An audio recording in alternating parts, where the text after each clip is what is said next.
This channel does not promote any violent, harmful, or illegal activities. All content provided by this channel is meant for an educational purpose only.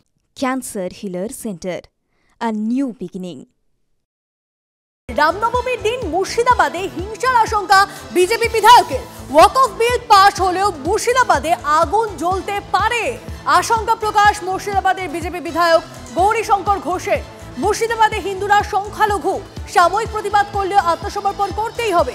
Murshidabad মালদাকে কেন্দ্রশাসিত অঞ্চল করার দাবি BJP বিধায়কের। কেন্দ্র মালদা মুর্শিদাবাদকে কেন্দ্রশাসিত করার দিকে এগোচ্ছে কেন্দ্রীয় সরকার, চাঞ্চল্যকর দাবি গৌরীশঙ্কর ঘোষের। আমাদের জেলার হিন্দু সম্প্রদায়ের মানুষ ভীত সন্ত্রস্ত। বিভিন্ন পোস্ট থেকে আমরা অনুমান করছি যে রামনবমী নিয়ে বা ওয়াকফ বিল পাস হলে সেটা নিয়ে মুর্শিদাবাদ জেলায় আবার হিংসা ছড়তে পারে, আবার আগুন লাগাতে পারে, আবার স্টেশন পুড়তে পারে, এই ধরনের ঘটনা ঘটতে পারে বলে আমরা অনুমান করছি। অনুমান করার কারণ বিভিন্ন পোস্ট, কিছু জেহাদি শক্তি যে পোস্ট করছে তাতে মানুষ মিথ্যা প্ররোচনায় পা দিয়ে হয়তো আবার আগামী দিনে হিংসা ছড়াবে। আমরা তো একেবারেই সংখ্যালঘু মুর্শিদাবাদ জেলায়। আজকে 27% হিন্দু মুর্শিদাবাদে, 73% মুসলিমের বিরুদ্ধে 27% হিন্দু লড়াই করে বেঁচে থাকতে পারবে না। প্রতিবাদ হয়তো সাময়িক আমরা গড়ে তুলতে পারবো জীবন বাঁচানোর তাগিদে, কিন্তু একটা সময় আত্মসমর্পণ করতে হবে যদি প্রশাসন চুপচাপ দাঁড়িয়ে থাকে।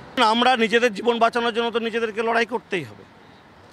সেই লড়াই করতে গিয়ে মারাও যেতে পারি, আমরা খুন হয়ে যেতে পারি। আর একটা বিকল্প রয়েছে যে কেন্দ্রীয় সরকারের কাছে আবেদন করা যে মুর্শিদাবাদ মালদাকে বাঁচান। তাই আমরা বারবার দাবি জানিয়েছি যে ইউটি করা হোক, মুর্শিদাবাদ মালদার মানুষকে নিরাপত্তা দেওয়ার জন্য কেন্দ্রশাসিত অঞ্চল করা হোক। আমি যে পরিবেশের দিকে আবার মুর্শিদাবাদ এগোচ্ছে, মালদা এগোচ্ছে, তাতে আগামী দিন আমাদেরকে আরও দাবি জানাতে হবে, আরও জোরালো করতে হবে। আমি আবার চিঠি করব স্বরাষ্ট্র মন্ত্রককে যে অবিলম্বে ইউটি ঘোষণা করা হোক। এবং আমাদের কাছে যতটুকু খবর, কেন্দ্রীয় গোয়েন্দা সংস্থা যে রিপোর্ট কেন্দ্র সরকারকে দিয়েছে এবং আমাদের কাছে সেই সূত্রেই খবর যে আগামী দিনে ইউটি হওয়া অসম্ভব কিছু নেই, ইউটির দিকে এগোচ্ছে মুর্শিদাবাদ মালদা। আমি আবার চিঠি করব কেন্দ্র সরকারের কাছে যে অবিলম্বে মুর্শিদাবাদ এবং মালদা জেলাকে হয় উপদ্রুত এলাকা ঘোষণা করা হোক, নাহলে 355 রায় আনা হোক, না হলে ইউটি করা হোক। মুর্শিদাবাদের মানুষ ধর্মনিরপেক্ষ, একবার কেন বারবার কেন্দ্রকে চিঠি দিক, কেন্দ্র ওর চিঠির কোনো গুরুত্ব দেবে না। পাল্টা ভরতপুরের তৃণমূল বিধায়ক হুমায়ুন কবির। গৌরী ঘোষ এর আগে একবার চিঠি দিয়েছিল কেন্দ্রীয় সরকারের কাছে, স্বরাষ্ট্র মন্ত্রকে। আবার চিঠি দিবেন বলছেন। ওনাকে বলুন মাসে 1 ডজন করে চিঠি কেন্দ্র সরকারের কাছে পাঠাক, তবুও কেন্দ্র সরকার ওর চিঠির কোনো গুরুত্ব দেবে না। আর উনি মুর্শিদাবাদ জেলায়, মুর্শিদাবাদ 64 বিধানসভার বিধায়ক আছেন, সম্মানীয় বিধায়ক, আমার কলিগ। সেক্ষেত্রে ওনাকে কেউ চমকায়ও না, ধমকায়ও না, কেউ ওকে মারবো বলে না। আর ওর অত আকাত নাই, ওর অত হিম্মত নাই যে মুর্শিদাবাদ জেলায় ও আইন শৃঙ্খলার অবনতি করে দেবে। আশঙ্কা অনেকেই করতে পারে, কিন্তু মুর্শিদাবাদ জেলার মানুষ সেকুলার মানুষ, ধর্মনিরপেক্ষতায় বিশ্বাসী।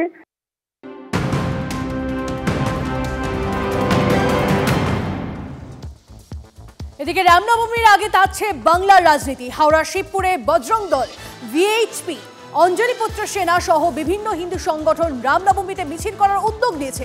রামরাজাতলায় জলসত্রের আয়োজন করবে তৃণমূল। গত বছর এই শিবপুরই রামনবমীর দিন অশান্ত হয়ে ওঠে, নিশ্চয়ই আপনাদের মনে আছে। আর এই নিয়ে শুরু হয়েছে রাজনৈতিক চাপানোতর। তৃণমূলের দাবি বিজেপির ফাঁদে পা দেবেন না। বিজেপির মতো তৃণমূল ভগবান রামকে নিয়ে ব্যবসা করে না। পাল্টা বিজেপির দাবি বিভাজনের রাজনীতি তৃণমূল করে, বিজেপি অশান্তিতে বিশ্বাস করে না।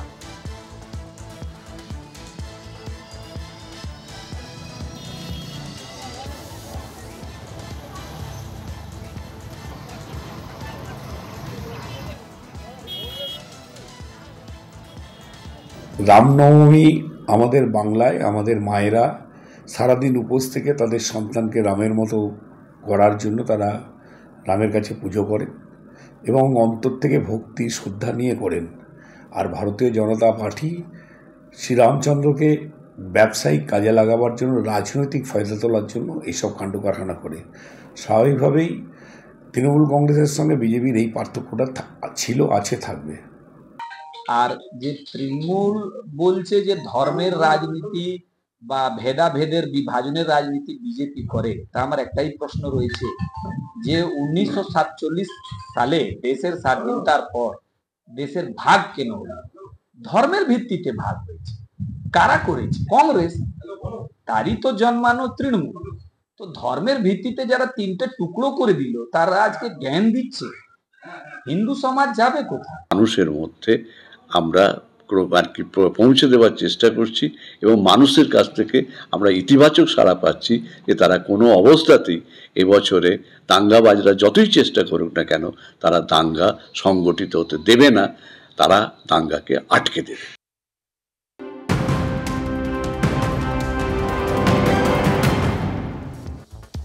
রামনবমীর আগে পশ্চিম মেদিনীপুরে চড়ছে পালক। রাজনৈতিক ব্যানারে মিছিল না হলেও জেলায় নানা কর্মসূচি। পদযাত্রার পাশাপাশি সাইকেল মিছিল করবে একাধিক সনাতনী সংগঠন। আমন্ত্রণ পেলে রামনবমীর অনুষ্ঠানে থাকবে তৃণমূলও। রামনবমী থেকে নিজেদের দূরেই সরিয়ে রাখছে বামেরা।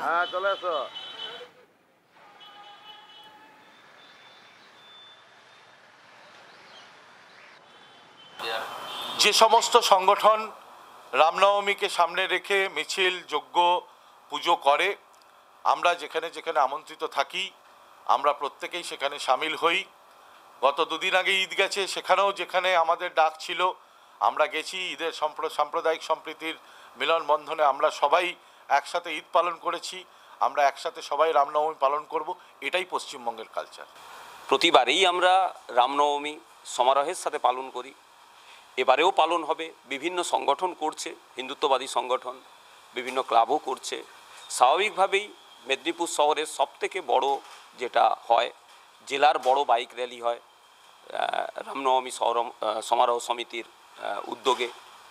এবারে সেটাও হবে, তার সাথেও আমরা আছি। যেভাবে আমরা সুন্দরভাবে রোজা ঈদ পালন করেছি, আশা করব তিনারাও সুন্দরভাবে আমরা সকলেই মিলেমিশে আবার রামনবমী সেইভাবে পালন করবে। কোনো ডিস্টার্ব হবে না, কোনো অসুবিধা হবে না, সুন্দরভাবে হবে, সেটাই আমরা চাই। এতে অসুবিধা কী আছে? আর একটা সম্প্রদায় আছি, হয়ে যায় কিছু মাঝে মধ্যে দুর্ঘটনা ঘটে যায়, ওটা নিয়ে তো ভাবলে চলবে না। আসল দেখতে হবে যে বাংলার পরিবেশটা কী। বাংলার পরিবেশ আমরা সকলেই হিন্দু মুসলমান বা অন্যান্য আরও যে ধর্মাবলম্বী যারা আছেন সকলে আমরা মিলেমিশে থাকি। ইনশাআল্লাহ আমরা মিলেমিশেই থাকবো। রামনবমী নিয়ে আসানসোলে আসরে সব রাজনৈতিক দল। উত্তেজনার পারদ চড়ছে রামনবমীকে সামনে রেখে। বিজেপির দাবি প্রতি বছর যেভাবে মিছিল হয় সেভাবেই মিছিল হবে। প্রশাসন বাধা দিলে সমস্ত দায়ভার বর্তাবে প্রশাসনের ওপরই, হুঁশিয়ারি বিজেপির। অন্যদিকে রামনবমীর শোভাযাত্রায় অংশ নেবে তৃণমূল। শান্তিপূর্ণভাবে রামনবমীর শোভাযাত্রা হোক, সাধারণ মানুষের কাছে আবেদন তৃণমূলের। মানুষের সহযোগিতায় পথে থাকবে বামেরা। শোভাযাত্রা ঘিরে কোনো অশান্তি যাতে না ছড়ায় নজর থাকবে রেড ভলেন্টিয়ারদের।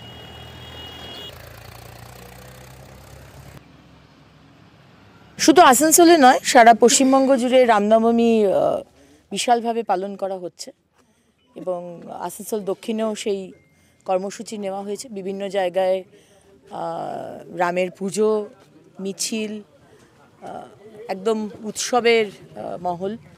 খুব আনন্দ করে সবাইকে নিয়ে আমরা রামনবমী পালন করব। এখন বিজেপির যেটা এজেন্ডা, বিজেপি এটাকে রাজনৈতিকরণ করতে চাইছে, যেন এই প্রথম কয়েক বছর ধরেই রামনবমীর মিছিল হচ্ছে। ব্যাপারটা তো সেটা নয়। এটা নিয়ে একটা বিভেদের মানে একটা সামাজিক বিভেদ তৈরি করতে চাইছে। একটা যে আমাদের রাজ্যে যে ধর্মীয় একটা সম্প্রীতি আছে সেটার মধ্যে একটা বিভেদ আনার চেষ্টা করছে এবং তাদেরই নেতাদের কথা আপনি শুনবেন যে রামনবমী পালন করা, মিছিল বার করার থেকে কোথাও মনে হচ্ছে উস্কানিটা একটু বেশি আছে। দুই পার্টি মিলে বিজেপি তৃণমূল আজকে এমন বাতাবরণ তৈরি করেছে যে ঈদ হোক বা রামনবমী যখন আসে মানুষ কিন্তু শান্তিতে থাকে না, মানুষের মধ্যে একটা ভয়, একটা হিংসার বাতাবরণ কাজ করছে। আবার কিন্তু এই অস্ত্র মিছিল ডাক মানে কি? অস্ত্র মিছিল ডাক মানে কি? যাতে তৃণমূল ফুলে ফেপে রাজ্যে ওঠে আর দিল্লিতে মোদি সুরক্ষিত থাকেন। শুধুমাত্র ভোট ক্ষমতা দখলের জন্যে এইগুলো পরিকল্পিতভাবে করছে।